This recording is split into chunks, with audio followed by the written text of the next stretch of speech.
Welcome to Compact Disasters from CompactHistories.com, where we look at catastrophes, accidents, and natural disasters in short, bite-sized episodes. This is episode 86, the Fukushima Daiichi Nuclear Disaster.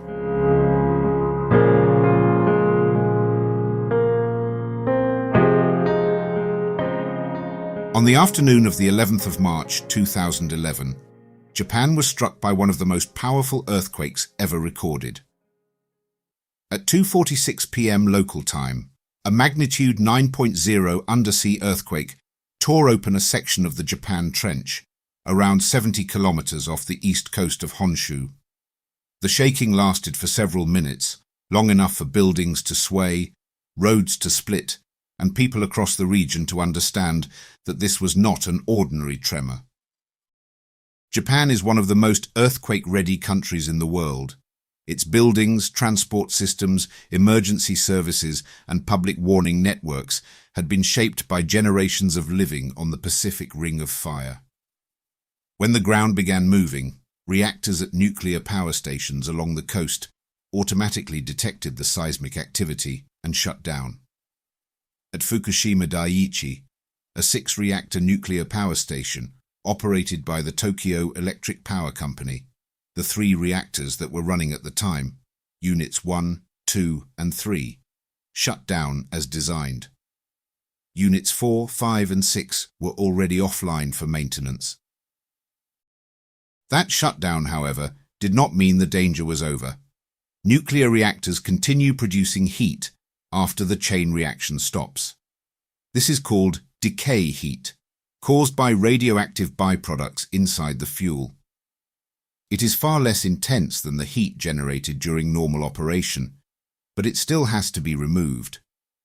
Without cooling water circulating through the reactor cores, temperatures rise, pressure builds, and the fuel can become damaged. So even after the automatic shutdown, Fukushima Daiichi still needed electricity. The plant had systems for this. When the external power grid failed because of the earthquake, emergency diesel generators started up. They were there to keep pumps, valves, and control systems working until grid power could be restored. For a short time, the plant appeared to have survived the earthquake itself. The reactors had shut down, the generators were running, and operators were dealing with a serious but manageable emergency. But the earthquake was only the first act. Out at sea, the sudden movement of the ocean floor had displaced a vast volume of water. A tsunami was racing towards the coast of northeastern Japan. In some places, the waves would reach heights far beyond what coastal defenses had been built to withstand. Warnings went out, sirens sounded, and people moved to higher ground where they could. Fukushima Daiichi sat beside the Pacific, protected by a seawall that proved tragically inadequate for what was coming. The disaster that would unfold there was not caused by a single failure, but by a chain of events in which each safeguard depended on another, and each minute made the next decision harder. The earthquake had shaken the plant. The sea was about to test everything else. The tsunami that struck Japan on the 11th of March 2011 was not just a wall of water. It was a moving landscape of destruction, carrying boats, cars, homes, trees, fuel tanks, and debris deep inland. Along parts of the Tohoku coast, entire communities were swept away. More than 18,000 people were killed or went missing in the earthquake and tsunami, making it one of the worst natural disasters in modern Japanese history. At Fukushima Daiichi, the tsunami arrived roughly 50 minutes after the earthquake. The plant had been built on the coast for practical reasons, as nuclear power stations need large quantities of water for cooling. Its seawall was designed for a tsunami of around 5.7 meters. The wave that reached the site was much higher, estimated at around 13 to 15 meters in places. It surged over the defenses, flooded the lower areas of the site, and transformed a difficult emergency into a nuclear crisis. The most damaging blow was to the plant's electrical systems. Emergency diesel generators, electrical switchgear, and seawater pumps were flooded or disabled. The plant lost off-site power from the grid and then lost most of its on-site backup power. This condition, known as station blackout, is one of the most dangerous scenarios for a nuclear plant. Operators were left with limited battery power, damaged equipment, blocked access routes, and very little reliable information about what was happening inside the reactors. The tsunami also made the wider response almost impossible. Roads were damaged or clogged with debris. Communication networks failed.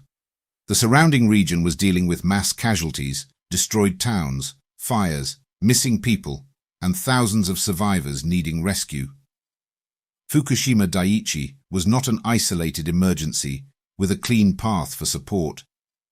It was a major industrial accident unfolding in the middle of a national catastrophe. Inside the control rooms, workers tried to understand the status of the reactors. Instruments were failing, readings were uncertain, and conditions varied from unit to unit. The batteries could power some systems for a limited time, but not indefinitely. Cooling was the urgent priority. Without it, water levels inside the reactor pressure vessels would fall, exposing the fuel rods. Once exposed, the zirconium alloy cladding around the fuel could overheat and react with steam, producing hydrogen gas. That gas would soon become a serious threat of its own. The design basis of Fukushima Daiichi had underestimated the scale of the tsunami risk. That did not mean the wave was unimaginable, only that the plant had not been adequately protected against it. In later investigations, attention would turn to warnings, safety culture, regulatory assumptions, and the relationship between industry and oversight. But in those first hours, the crisis was immediate and physical. Keep the fuel covered, restore power, vent pressure, and prevent the emergency from becoming uncontrollable. The sea had entered the plant. Now the operators had to fight a disaster they could barely see. The hours after the tsunami were a battle against heat, pressure, and time. In Units 1, 2, and 3, the reactors had shut down, but the fuel inside them was still producing decay heat. Cooling systems needed power, pumps needed electricity, and operators needed reliable instruments. Fukushima Daiichi had lost much of all three. Unit 1 deteriorated fastest. Its emergency cooling systems were either unavailable, misunderstood, or unable to operate for long under the conditions created by the blackout. As the water level dropped inside the reactor pressure vessel, parts of the fuel became exposed. Temperatures rose sharply. The fuel rods overheated, their cladding reacted with steam, and hydrogen began to accumulate. The reactor core was being damaged, although the full extent was not yet clear to the people trying to manage the crisis from the control room. Operators attempted to reduce pressure by venting steam from the containment. This was a dangerous but necessary step. If pressure became too high, containment structures could be damaged. Venting, however, risked releasing radioactive material and required valves to be opened in extremely difficult conditions. Some systems were not working electrically, meaning workers had to find manual alternatives. They were operating in darkness, wearing protective gear, dealing with radiation, aftershocks, poor communications, and the constant fear that the situation was getting worse faster than they could respond. Unit 2 and Unit 3 also faced severe cooling problems. Unit 3 had a system that continued operating for longer than Unit 1's, buying precious time, but it too eventually failed. Unit 2's condition became increasingly uncertain, with pressure and water level readings difficult to interpret. At each unit, the central challenge was the same. Without sustained cooling, the fuel would overheat and melt. Fuel melting is one of the most feared outcomes in a nuclear accident. It does not mean a nuclear explosion, which is physically different and not possible in the same way as a bomb. It means the reactor fuel becomes so hot that it loses its structure, slumps, and can fall to the bottom of the reactor vessel. This damaged material, often called corium, is intensely radioactive and extremely difficult to locate, cool, and eventually remove. To restore cooling, workers began injecting seawater into the reactors. This was a desperate measure because seawater corrodes equipment and effectively ruins a reactor for future use. But by then, the goal was not saving the plant. It was preventing something worse. Fire engines and improvised pumping arrangements were used in a response that looked less like normal nuclear engineering and more like emergency battlefield repair. The situation was slipping out of the operators' hands. They were not passive, and they were not careless. They were fighting systems damaged by forces beyond their design limits, with too little power, too little information, and too many things failing at once. The tsunami had removed the plant's ability to cool itself.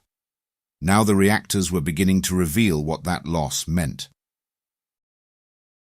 On the 12th of March 2011, the crisis at Fukushima Daiichi became visible to the world. Hydrogen that had built up in the upper part of the Unit 1 reactor building ignited and exploded. Television footage showed the building's outer walls and roof blown apart in a burst of dust and debris. The reactor containment itself was not destroyed, but the sight was alarming and unmistakable. A nuclear plant had exploded on live television. The hydrogen had been produced inside the overheated reactor core. As fuel cladding reacted with steam, hydrogen gas formed and escaped into the reactor building. Once mixed with oxygen, it became explosive. Similar dangers existed at other units. On the 14th of March, Unit 3 suffered a much larger hydrogen explosion, sending debris high into the air. On the 15th of March, an explosion occurred around Unit 4, which had been offline at the time of the earthquake. Hydrogen is believed to have reached Unit 4 through shared venting systems, showing how failures could jump across parts of the plant in unexpected ways. Unit 2 did not produce the same dramatic external blast, but it suffered a serious event around its suppression chamber, part of the containment system designed to manage pressure. By this stage, all three operating reactors, Units 1, 2, and 3, were believed to have suffered core damage. Later analysis confirmed meltdowns in all three. As the plant deteriorated, the Japanese authorities expanded evacuation orders. Residents within a 3-kilometer radius were first told to leave, then the zone was widened to 10 kilometers and then to 20 kilometers. Others were advised to shelter indoors. For people already traumatized by the earthquake and tsunami, the nuclear emergency created a second crisis. Families had to leave homes, farms, pets, businesses, and sometimes elderly relatives in hospitals or care facilities. Some left believing they would return soon. Many would not return for years, and some areas remained restricted long afterwards. Radiation is frightening, partly because it is invisible. It cannot be seen, heard, or smelled. People depended on official measurements, instructions, and reassurance at a time when trust was under immense strain. Radioactive iodine and cesium were among the materials released into the environment. Contamination affected land, water, crops, livestock, and public confidence.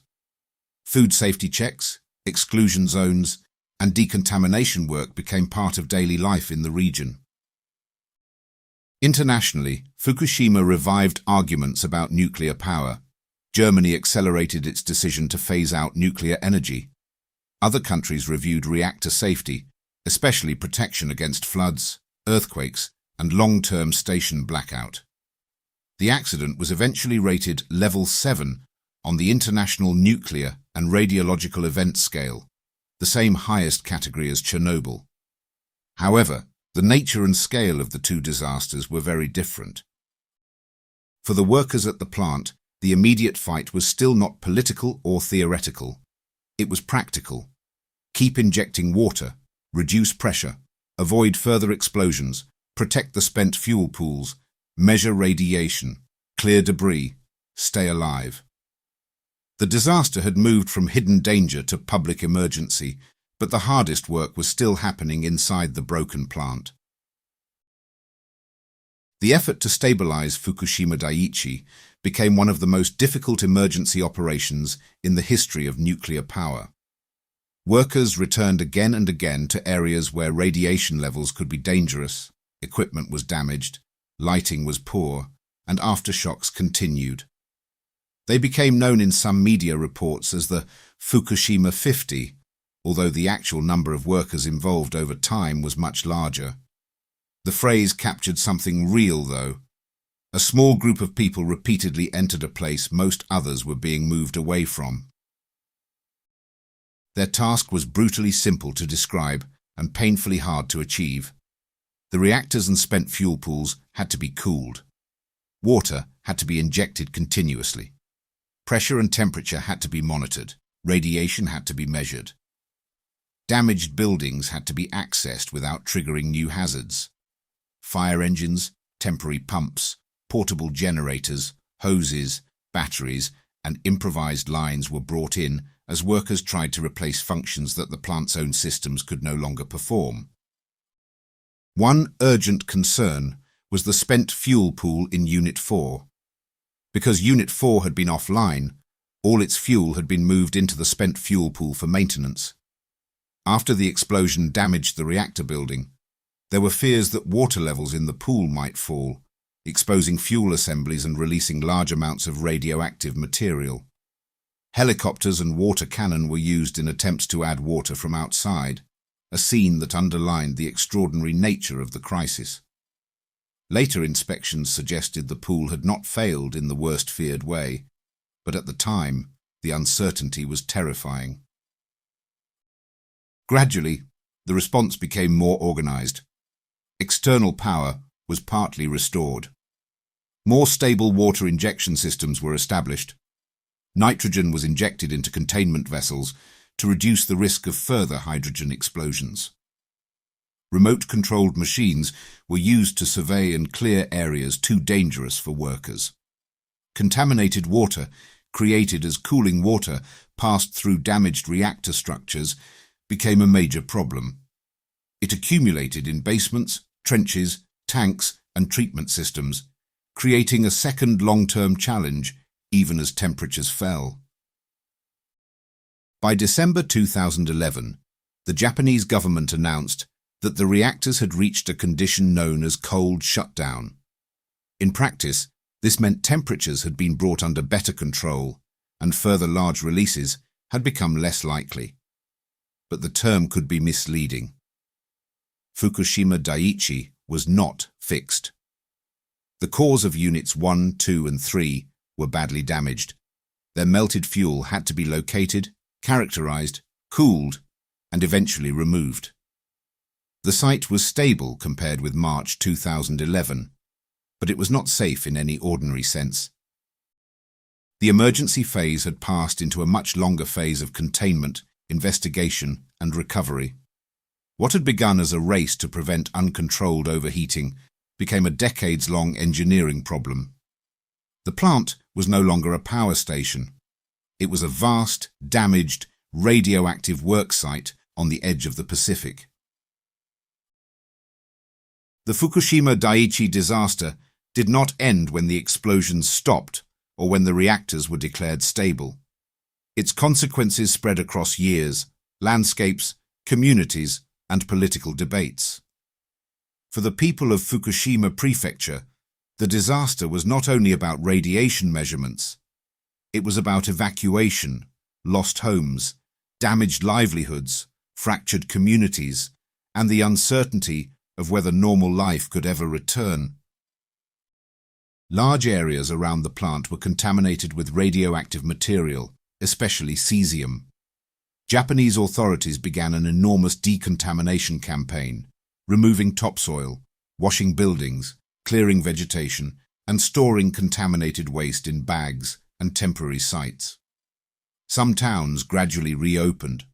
Others remained restricted, particularly in areas where radiation levels were still too high or infrastructure had collapsed. Returning home was not a simple decision. Some residents wanted to go back as soon as possible. Others had rebuilt lives elsewhere or feared the risks, especially for children. The human toll was complex. No immediate deaths were attributed directly to radiation exposure from the accident, but the evacuation itself caused serious harm. Elderly and vulnerable people were moved under stressful conditions. Hospitals and care homes struggled. Mental health problems, stigma, social disruption, and anxiety became part of the disaster's legacy. Fukushima showed that a nuclear accident can cause damage through fear, displacement, and institutional failure, even beyond the physical effects of radiation. The cleanup of the plant is expected to take decades. One of the most difficult tasks is removing the melted fuel debris from Units 1, 2, and 3. Robots have been sent into containment areas to inspect conditions, but high radiation, water, rubble, and uncertainty have slowed progress. The exact location and condition of the melted fuel vary between reactors and remain technically challenging to deal with. Decommissioning Fukushima Daiichi is not one job, but thousands of linked jobs, each dependent on safety, technology, funding, and patience. Another major issue has been contaminated water. Water is still needed to cool damaged fuel, and groundwater has entered parts of the site. Treatment systems remove many radioactive substances, but tritium is difficult to separate from water. Japan's decision to release treated water into the Pacific, beginning in 2023, was approved by international monitoring bodies, but remained controversial among local fishers, neighboring countries, and campaigners. The argument was not only scientific, it was also about trust. That may be Fukushima's deepest lesson. The accident exposed weaknesses in risk planning, regulation, communication, and assumptions about rare but devastating events. Nuclear power depends on public confidence because its failures can outlast political terms, company leadership, and even generations. Fukushima Daiichi proved that advanced technology is only as strong as the culture that manages it. The disaster began with an earthquake and a wave, but its real story is about preparation, cascading failure, human courage, and the long work of accountability. More than a decade later, Fukushima is still being cleaned, studied, debated, and remembered. The reactors are silent now, but the questions they raised are still very much alive.